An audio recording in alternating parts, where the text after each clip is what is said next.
સહજાનંદ સ્વામી મહારાજની જય. નારી રત્ન મચ્છિયાવના ફૈબા. અહીં મચ્છિયાવ ગામના ફૈબાના કથાનકમાં સત્સંગમાં ભગવાનના ભક્ત સાથે હઠ, ઈર્ષ્યા અને માન રાખવાથી ભગવાનનો કેવો કુરાજીપો મળે છે તે આપણે સાંભળીએ.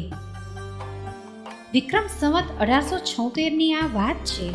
ફૈબા તથા તેમના પુત્રવધુ ફુલીબા એમની વચ્ચે કોઈ બાબતે ગેરસમજણ થતાં મનદુખ થયું અને બંને વચ્ચે એવી તો આંટી પડી ગઈ કે છેવટે થાકીને ફુલીબા પોતાને પિયરે જતા રહ્યા. આ વાતના સમાચાર મહારાજ સુધી પહોંચ્યા. ફુલીબાએ મહારાજને કહેવડાવ્યું, આપ મારા પિયર મેલનસન પધારો અને દર્શન આપો. મહારાજની ઈચ્છા ફૈબા તથા ફુલીબા વચ્ચે થયેલી ગેરસમજણ દૂર કરાવી અને સમાધાન કરાવવાની હતી. એક વખત મહારાજને અમદાવાદ જવાનું થયું. મચ્છિયાઓ વિશ્રાંતિ કરવાનું નક્કી કરેલું.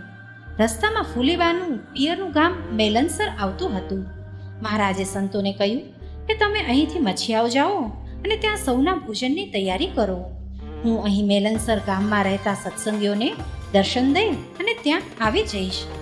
એક તરફ મહારાજ મેલનસર પધાર્યા, જેથી ફુલીબાને સાંભળી શકાય અને તેમની ઈચ્છા પણ જાણી શકાય. તો બીજી તરફ સંતો મચ્છિયાઓ તરફ ગયા, જેથી ત્યાં ભોજનની તૈયારી કરી શકાય. સંતોએ મચ્છિયાઓ પહોંચીને સમાચાર આપ્યા. સૌ તો ખુશ થઈ ગયા. ઉતારા ભોજનની વ્યવસ્થામાં સૌ રોકાઈ ગયા. મહારાજે આગળ મેલનસરના સત્સંગીઓને ફુલીબાને ત્યાં પોતાના આગમનના સમાચાર આપવા મોકલી દીધા. ફુલીબાએ પોતાના ભાઈને સામા મોકલી અને શ્રીહરિનું સ્વાગત કરાવી તેમને દરબારગઢમાં પધરાવ્યા. શ્રીહરિની દરબારગઢમાં પૂજા કરવામાં આવી. ફુલીબાએ પોતાના ભાઈ સાથે શ્રીહરિને પોતાની વાત મોકલી. મહારાજ, ફૈબા તથા મારી વચ્ચે ઊભા થયેલા આ અબોલામાં તથા મારા અહીં પિયર આવતા રહેવામાં મારા પક્ષે જો ભૂલ હશે તો હું ફૈબા પાસે જરૂર માફી માંગીશ અને મારી ભૂલ કબૂલ કરવામાં મને સંકોચ કે શરમ જરાય નહીં થાય. આપની હાજરીમાં ભૂલ કબૂલવાથી વધારે શું હોય મહારાજ? પણ આપને મારી અંતરની અરજ છે કે એ બાબતમાં ફૈબા સાથે સમાધાન કરાવી દો.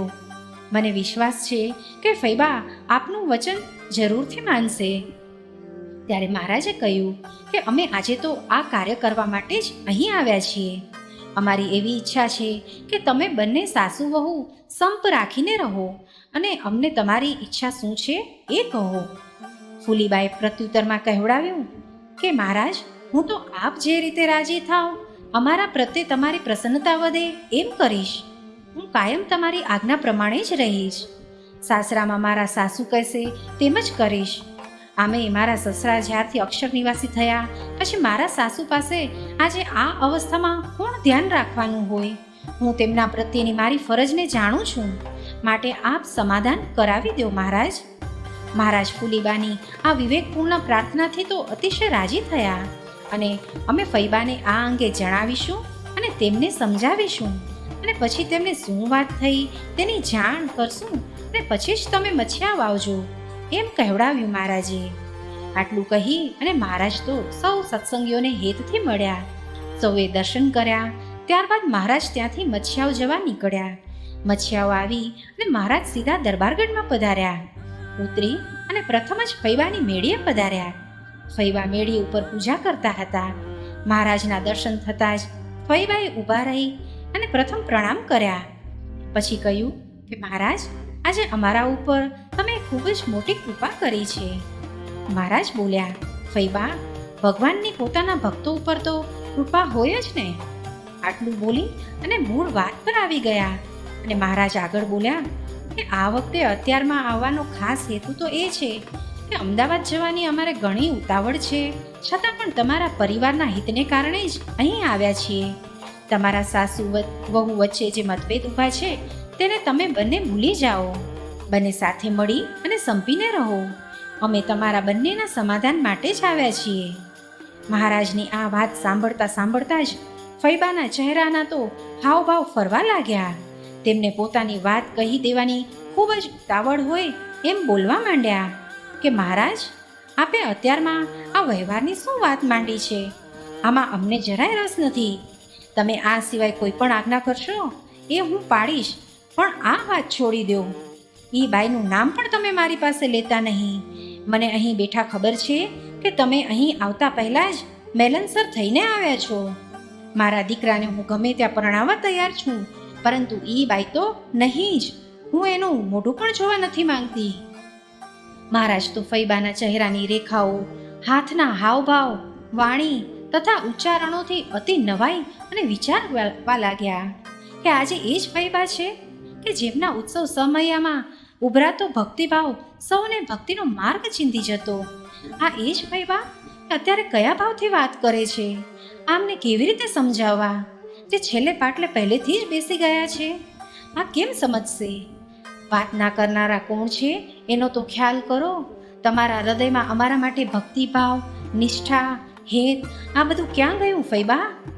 ફૈબા તો આ બધું સાંભળતા જ રહ્યા, પણ એકેય શબ્દ ન બોલ્યા. મહારાજે હજુ પણ આગ્રહથી સમજાવતા કહ્યું કે ફૈબા, હઠ અને માનથી ધાર્યું કરવામાં કોઈ ખાટતું નથી, ઉલટાનું પસ્તાવું પડે છે. આ બાબતે તમારે પસ્તાવાનો વારો આવશે. અમારે તો જે પોતાની હઠ, ઈર્ષ્યા અને માન મૂકીને જે સેવા કરે છે તેની સાથે જ મનમેળ રહે છે. ફૈબાએ કહ્યું, મહારાજ, આપ તો સ્વયં ભગવાન છો એની મને ખબર છે, પણ હું આ આંટી મૂકી શકું તેમ નથી. સંતો રસોઈની તૈયારીમાં છે. આપ અહીં પધાર્યા છો તો સૌ જમીને જ જાઓ એવી મારી વિનંતી છે. આમ ફૈબાએ લીધેલી હઠ ન મૂકી તે ન જ મૂકી. પોતાના અહમવાદી જકી વલણને ન છોડ્યું. સ્ત્રી હઠ પકડી રાખી. મહારાજ પણ સમજી ગયા કે હવે બોલવું અને સલાહ આપવી એ નકામી વાત છે. આ તલમાં તેલ નહીં નીકળે. તેથી ચૂપચાપ કાંઈ પણ બોલ્યા વગર મહારાજ તો નીકળી ગયા. તરત જ મેળીનો દાદરો ઉતરી ગયા. આ બાજુ રસોઈ તૈયાર થઈ ચૂકી હતી. સૌ મહારાજની રાહ જોઈ રહ્યા હતા. ત્યાં તો મહારાજ ન આવ્યા. સર્વ સંતો નીકળજો, કારણ કે આપણે અહીંથી જવાની ઉતાવળ છે. જમવા રોકાવાનું નથી. આ સમાચાર સાંભળતાની સાથે જ સર્વ સંતો તરત જ નીકળી ગયા. મછિયાઓથી નીકળી અને મહારાજે સંતો રસ્તામાં ભેગા થઈ જતા જે કાંઈ બન્યું હતું તેની વાત કરી. બધા આગળ ચાલતા થયા. અમદાવાદ તરફ આગળ વધતા કુંવાર નામનું ગામ આવતા તેના પાદરના તળાવના કિનારે સૌએ રાત્રિ રોકાણ કર્યું અને ત્યાં ભોજન બનાવીને સૌ જમ્યા. પછી ફૈબાના પસ્તાવાનો પાર ન રહ્યો, કારણ કે તેમને ત્યાં રસોઈ તૈયાર થઈ ગઈ હોવા છતાં પણ તેમના હઠાગ્રહને લીધે અને માનના દોષને લીધે શ્રીહરિ તથા સંતો તો ભૂખ્યા જ નીકળી ગયા. પરંતુ જબ ચીડિયન ખેત ચૂક ગઈ ફિર પછતાવે ક્યાં હોવત હે. કહેવાય છે કે પછીથી મહારાજ મછિયાઓમાં ન આવ્યા તે કોઈ દિન ન આવ્યા અને અન્નજળ પણ ન સ્વીકાર્યા. મહારાજને વિશે ભગવાનપણાનો નિશ્ચય થયા બાદ પણ જીવની અવળાઈનો તો કોઈ પાર જ નથી. સહજાનંદ સ્વામી મહારાજની જય.